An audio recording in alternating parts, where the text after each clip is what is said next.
their self with me because I am the best.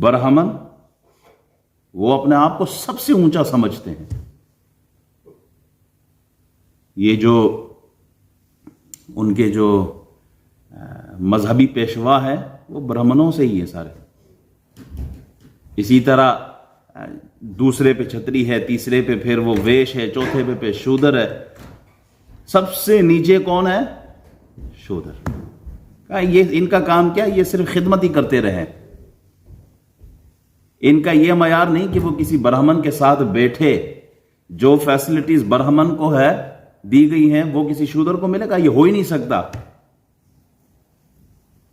یہ برہمنوں کے قریب نہیں بیٹھ سکتے. کہا کیوں؟ کہا ان کی ذات ہی نیچے ہے، ذات پات میں ڈیوائیڈڈ ہے. آج کے اس ترقی یافتہ دور میں بھی ایسے انسان موجود ہے جو کسی دوسرے انسان کے قریب نہیں بیٹھ سکتے. اسلام ہمیں کیا سکھاتا ہے؟ اسلام یہ سکھاتا ہے نہیں، اسلام سکھاتا ہے ترقی یافتہ ہو جاؤ. امریکہ سے آج سب سے زیادہ جو ترقی یافتہ ملک جسے کہا جاتا ہے امریکہ کو کہا جاتا ہے. امریکہ میں آج کیا جو بلیک کلر کے لوگ ہیں ان کے ساتھ ریسزم نہیں ہو رہی؟ کیا یہ لوگ ریسسٹ نہیں ہیں؟ آج بھی بڑے ایسے ہوٹلز ہیں جہاں لکھا ہوا ہے blacks are not allowed to come in the hotel, they not allowed to enter. Racism آج بھی ہے اس ترقی یافتہ دور میں بھی. اسلام ہمیں کیا کہتا ہے؟ اسلام نے ہمیں کیا تعلیم دی ہے؟ اسلام نے کہا یا ایھا الناس انا خلقناکم، اے لوگو ہمیں کس نے بنایا ہے؟ ہماری تخلیق کس نے کی ہے؟ واحد اللہ نے کی ہے. یا ایھا الناس انا خلقناکم من ذکر و انثی، بنانے والا ایک ہے. ہمارا باپ حضرت آدم علیہ السلام ایک ہے، ہماری ماں حضرت حوا ایک ہے. ہمارا خالق ایک ہے، مادہ تخلیق جو ہے وہ بھی ایک ہے، طریقہ تخلیق جو ہے وہ بھی ایک ہی ہے. ایسا نہیں ہے کہ کسی کو خاندان کی بنیاد پر اس کا مادہ تخلیقی کچھ اور ہو، طریقہ تخلیقی کچھ اور ہو. سب جو دنیا میں آتے ہیں ایک ہی ان کا طریقہ کار ہے.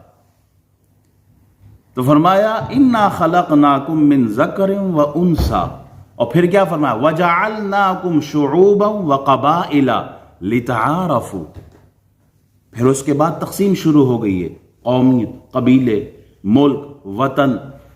کوئی پاکستانی ہے، کوئی ایرانی ہے، کوئی ہندوستانی ہے، کوئی افغانی ہے، کوئی بنگالی ہے، کوئی عرب ہے تو کوئی عجم ہے. مختلف ملکوں میں ہم تقسیم ہے، قبائل میں ہم تقسیم ہے. کوئی ہاشمی ہے، کوئی گجر ہے، کوئی چودھری ہے، کوئی جٹ ہے، کوئی آرائی ہے، کوئی راجہ ہے، کوئی خان ہے، یوسف زئی ہے، شنواری ہے. مختلف قبیلوں میں کوچائی ہے، کوئی مختلف قبیلوں میں ہم تقسیم ہے. کیوں تقسیم کیا گیا ہے؟ قرآن کیا کہتا ہے؟ لِتَعَارَفُوا، تاکہ تمہاری پہچان ہو جائے. ہماری جو تقسیم ہوئی ہے یہ فخر پر نہیں ہے کہ تم ایک دوسرے پر اب فخر کرو، کس پر ہے؟ فرمایا لِتَعَارَفُوا، تاکہ تم ایک دوسرے کو پہچان سکو، ایک دوسرے کی واقفیت ہو جائے. ہمارا اختیار کوئی نہیں ہے. کوئی یہ نہیں کہہ سکتا کہ میں اپنے اختیار سے اپنے اس خاندان میں آیا ہوں. اللہ نے اگر ہمیں اپنے خاندان میں، میرا ایک خاص خاندان ہے، قوم ہے، قبیلہ ہے، اگر میں اس خاندان میں آیا ہوں تو اس میں میرا کوئی اختیار ہے؟ کوئی اختیار نہیں. آپ جس خاندان میں پیدا ہوئے تو آپ کا کوئی اختیار تھا؟ نہیں ہے. تو جب اختیار نہیں ہے تو پھر فخر کس بات کا ہے؟ اپنی قومیت پر پھر کس چیز کی فخر؟ ہاں، جو چیز اختیار میں ہے وہ اختیار کیا ہے؟ تقویٰ ہے، طہارت ہے، پرہیزگاری ہے، نیکی ہے، اچھائی ہے. اس میں ہمارا اختیار ہے، اس پر ہم قادر ہیں کہ ہم نیک بنیں. اور جب آپ نیک بنیں گے، ان اکرمکم عند اللہ اتقاکم، اللہ کے حضور کون سب سے اچھا ہے؟ who is the best in the sight of Allah? the one who is more pious. جو اللہ کے حضور تقوی لے کے جاتا ہے وہ سب سے اونچا ہے، وہ بلند ہے، وہ عزت اور شرف والا ہے. ان اللہ لا ينظر الى صورکم واموالکم ولکن ينظر الى قلوبکم واعمالکم، اللہ نہ تمہارا رنگ دیکھتا ہے، نہ تمہارا مال دیکھتا ہے، نہ تمہارے چہرے کی خوبصورتی دیکھتا ہے، اللہ دیکھتا ہے تو تمہارے دل کی نیت، تمہارے اعمال دیکھتا ہے۔ تو آدمی مال و دولت سے بلند نہیں ہوتا، آدمی قوم قبیلے سے بلند نہیں ہوتا، آدمی بلند ہوتا ہے اللہ کے حضور نیکی لے کے جا کے، اللہ کا خوف رکھنے والا، اللہ سے ڈرنے والا، وہ آدمی جو ہوتا ہے وہ بلند ہوتا ہے۔ نبی رحمت صلی اللہ علیہ وسلم نے جس دور میں مساوات کا درس دیا نا، وہ دور کیسا دور تھا؟ وہ لوگ اپنے اپنے قبیلوں پہ فخر کرتے تھے، اپنے خاندان پہ فخر کرتے تھے، نہ فخر کرتے بلکہ اگلے کو وہ تانے بھی دیا کرتے تھے کہ تمہارا قبیلہ کیا ہے ہمارے قبیلے کے سامنے، تمہاری حیثیت کیا ہے ہماری حیثیت کے سامنے، تم کون ہوتے ہو ہمارے سامنے بولنے والے۔ نبی اکرم صلی اللہ علیہ وسلم نے اس دور میں مساوات کا درس دیا ہے۔ وہ کیسے؟ وہ تو جب بدر کا واقعہ ہوا تو دو قریشی جب سامنے آئے، نبی اکرم صلی اللہ علیہ وسلم نے مدینہ کے دو انصار بھیجے، انہوں نے کہا محمد ہمارے مقابلے میں یہ دو مدینہ کے انصار بھیج کر آپ ہماری تلواروں کی توہین کر رہے ہو، یعنی اتنا غرور تھا ان لوگوں میں، ہمارے لیول کے لوگوں کو بھیجو تاکہ ہم سے لڑے۔ اس زمانے میں رسول اللہ صلی اللہ علیہ وسلم نے مساوات کا درس دیا ہے اور ایک ہی صف میں محمود اور ایاز کو کھڑا کر کے دکھایا ہے۔ اس زمانے میں رسول اللہ صلی اللہ علیہ وسلم نے بلال حبشی کو قریشیوں کا بھائی بنایا ہے۔ اس زمانے میں رسول اللہ صلی اللہ علیہ وسلم نے روم سے آئے ہوئے سہیب کو قریشی کا بھائی بنا دیا، سلمان فارسی کو اپنے اہل بیت میں سے بتایا۔ جب فتح مکہ ہوا نا تو رسول اکرم صلی اللہ علیہ وسلم نے بلال حبشی سے فرمایا کہ کعبے کی چھت پہ چڑھو اور اذان دو۔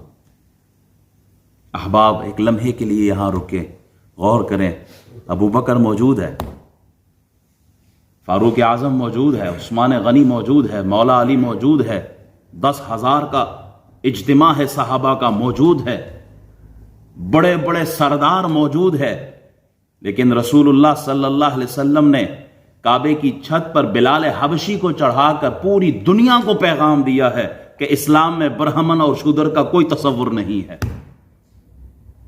اسلام میں سردار ہونا، عزت کے منصب پر ہونا وہ اپنی جگہ پر ہے، لیکن کسی غلام کو بھی حقارت کی نظر سے دیکھنا، کہا یہ اسلام میں نہیں ہے۔ ساری دنیا کو پیغام دیا کعبے کی چھت پر بلال حبشی کو چڑھا کر کہ اسلام مساوات کا درس دیتا ہے، ایکویلٹی کا درس دیتا ہے، اسلام یونٹی کا درس دیتا ہے۔ یونٹی کیسے آئے گی؟ لوگوں کو قریب کرنے۔ لوگ قریب کب ہوں گے؟ جب آپ پیار اور محبت اور عزت دیں گے۔ جب آپ اگلے کو حقارت کی نظر سے دیکھیں گے تو آپ اسے قریب نہیں کریں گے۔ جب وہ قریب نہیں آئے گا تو امت میں اسی طرح ڈیویژن ہوتی رہے گی، اسی طرح ہم ڈیوائیڈڈ ہوتے رہیں گے۔ بلال حبشی کو جب کعبے کی چھت پہ چڑھایا نا تو ایک قریشی نے کہا، ایک مکے کے رہنے والے نے کہا، کافر نے کہا، وہ کہتا ہے کہ شکر ہے میرا باپ یہ منظر دیکھنے سے پہلے ہی چلا گیا، میرے باپ نے یہ منظر ہی نہیں دیکھا۔ کیا منظر؟ کہ ایک غلام کعبے کی چھت پہ کھڑا ہے اور ہم جو ہیں سردار سارے نیچے کھڑے ہیں۔ حارث بن ہشام نے کہا تھا کہ محمد کو صلی اللہ علیہ وبارک وسلم العیاذ باللہ، اس نے یہ کلمات کہے کہ محمد کو کوئی اور نہیں ملا کہ اس کالے کوے کو چھت پہ چڑھا دیا۔ یعنی بلال حبشی کو اتنی حقارت سے دیکھتے تھے۔ ابو سفیان اس وقت کلمہ نہیں پڑھا تھا تو وہ کہنے لگے میں کچھ نہیں کہتا، کیونکہ اگر میں کچھ کہوں نا تو مجھے ڈر ہے کہ آسمان سے خبر آئی جائے گی ان کو کہ میں نے کیا کہا ہے۔ اتنے میں جبریل امین آئے اور سارا واقعہ سنا دیا کہ یہ آپس میں کیا گفتگو کر رہے ہیں۔ رسول اللہ صلی اللہ علیہ وسلم نے بلایا، ان کو بتایا کہ اب اسلام آ گیا ہے، اب یہ ظلم نہیں ہوگا، اب یہ ظلم نہیں ہوگا۔ پھر قرآن کی آیات نازل ہوئی، یہ آیت آئی، یا ایھا الناس انا خلقناکم من ذکر وانثی وجعلناکم شعوبا وقبائل لتعارفوا ان اکرمکم عند اللہ اتقاکم. یہ ہے اسلام، یہ ہے ہمارا اصل پیغام دین اسلام کا.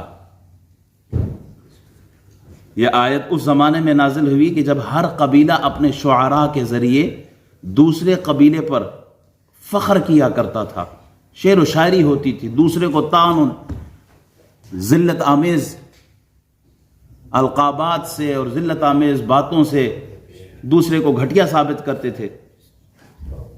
حج کے موقع پر مینا اور عرفات میں جاتے تو پھر اپنے قبائل کو، یہ قوم پرستی ان کے اندر کہ ہمارا قبیلہ، ہمارا قوم، ہمارا خاندان یہ سب سے بلند ہے، اور بات جنگ و جدال تک چلی جاتی.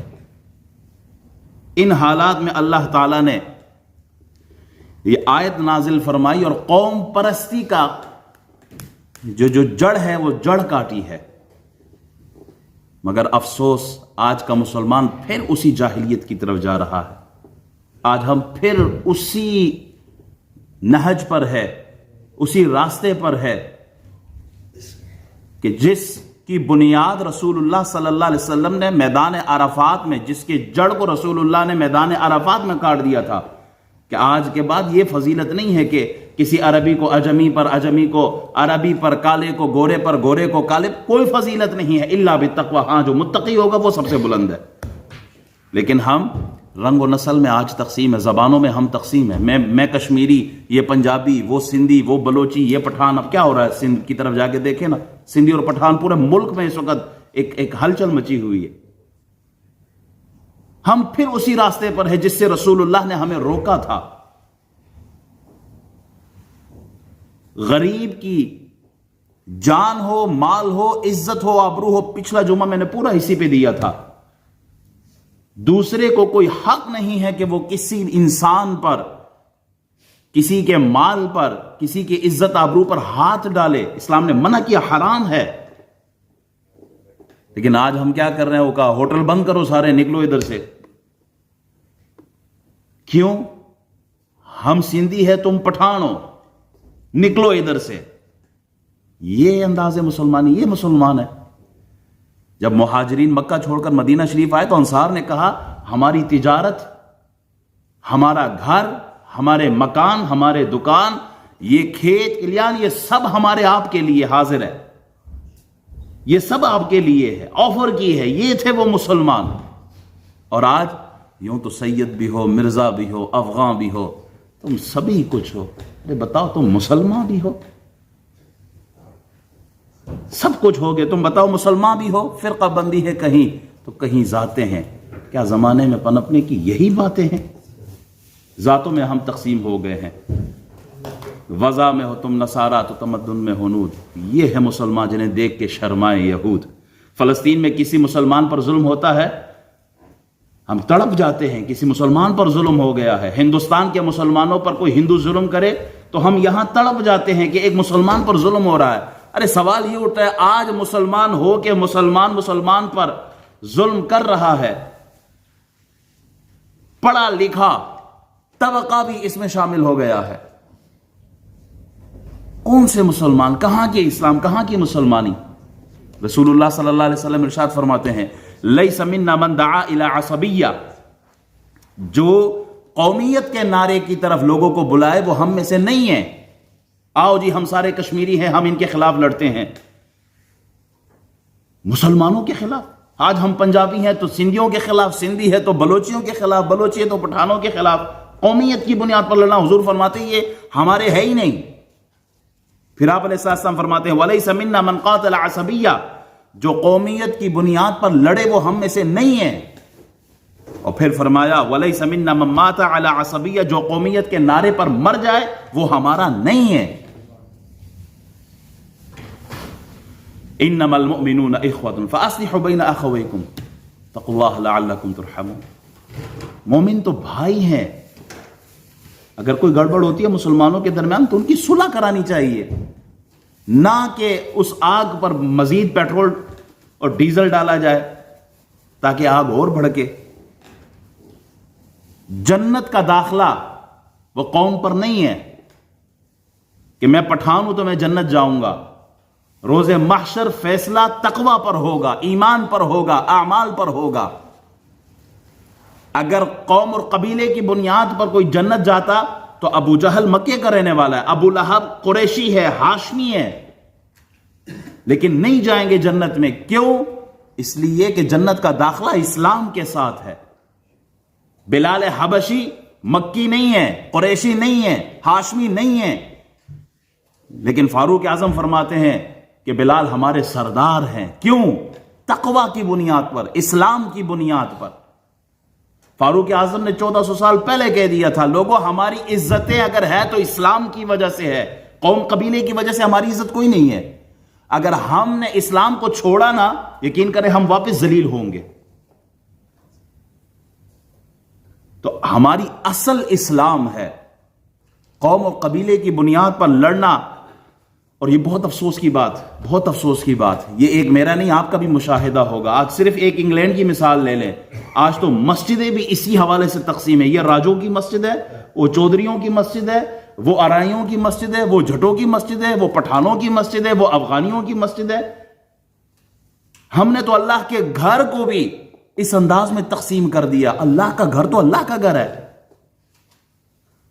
اللہ نے ہمیں اگر اس خاندان میں پیدا کیا تو تعارف کے لیے کیا ہے. باقی جنت میں جانا ہے تو جنت میں جانے کی اصل جو ہوگی وہ تقوی ہے. دیکھیں اپنے اندر تقوی ہے کہ نہیں ہے. رسول اللہ صلی اللہ علیہ وسلم فرماتے ہیں 4 باتیں ایسی ہیں جو دوہرے جاہلیت میں تھی نا، وہ میری امت کے بعض افراد میں رہیں گی. کون سی باتیں رہیں گی؟ فرمایا فخر اپنے قوم قبیلے پر، تانا دوسرے کے قوم قبیلے پر. آپ دیکھیں نا، یہ ہمارے اس زمانے میں کیا یہ باتیں موجود نہیں ہیں؟ آج بھی یہ چیزیں ہمارے اندر موجود ہیں. حل کیا ہے؟ میں سمجھتا ہوں کہ سب سے پہلے جن علاقوں میں یہ جاہلیت دوبارہ سر اٹھا رہی ہے، ان علاقوں میں جتنی بھی تبلیغی جماعتیں ہیں، سب سے پہلے تو مسجد کا ممبر اور محراب ہے، پھر جتنی گدیاں ہیں، جتنے پیر ہیں، آستانے ہیں، ان کو اپنا کردار ادا کرنا چاہیے کہ حضور کا یہ خطبہ لوگوں کو سنائے کہ رسول اللہ نے کیا ارشاد فرمایا ہے. قوم قبیلے کی طرف جو بلائے اور اس پر فخر کرے اور دوسرے کو گھٹیا جانے خود کو، بلکہ قرآن تو کہتا ہے لا یسخر قوم من قوم، ایک قوم دوسرے قوم کا تمسخر نہ اڑائے، مذاق نہ اڑائے. قرآن نے تو ہمیں یہ سکھایا، یہ میسج جو ہے اپنی عوام کو، اپنی نمازیوں کو، اپنے محلے داروں کو سنایا جائے اور اس آگ پر پیٹرول کی جگہ پانی چھڑکا جائے تاکہ یہ آگ سر نہ اٹھائے. ہماری مصیبت یہ ہے کہ جب مریض آئے نا، اس کے پیٹ میں درد ہو تو ڈاکٹر سر کی دوا دے تو وہ مرض کبھی ختم نہیں ہوتا. ہماری مصیبت یہ ہے کہ جب آگ لگی ہوئی ہو تو اس دن بھی ہم ممبر پہ بیٹھ کے ہم 4 فرض ہی بتاتے ہیں کہ وضو میں 4 فرض ہیں. ارے بھائی، جس مرض میں مبتلا ہے اس مرض کی دوا دیں، اور پھر دوا بھی دیں تو پھر کینسر کا مرض پیناڈول سے تو ٹھیک نہیں ہوگا نا، پیراسٹامول سے. اس لیول کی دوائی دینی چاہیے. آج ہمارے قوم کے جتنے راہبر رہنما ہیں، چاہے وہ سیاست سے ہوں، چاہے وہ مذہب سے ہوں، چاہے وہ کسی بھی حوالے سے جو بڑے، ان کو اپنا کردار ادا کرنا چاہیے کہ وہ میدان میں آئے اور اس آگ پر پانی ڈالے. اللہ ہمارے ملک و ملت کی حفاظت فرمائے. اللہ تعالیٰ یہ جو ملک، یہ جو لکیریں ڈالی گئی ہیں نا، یہ بنگلہ دیش ہے، یہ ہندوستان ہے، یہ پاکستان ہے، یہ عرب ہے، یہ عجم ہے، یہ لکیریں ہماری ڈالی ہوئی ہے. رسول اللہ نے، بلکہ قرآن بھی یہی کہتا ہے کہ اللہ کی تخلیق جو ہے وہ ایسے کہ کچھ مسلمان ہے اور کچھ کافر ہے. حضور نے فرمایا یہ کفر جو ہے، یہ کفر ملت واحدہ، یہ کافر یہ ایک ملت ہے اور مسلمان ایک جسم ہے.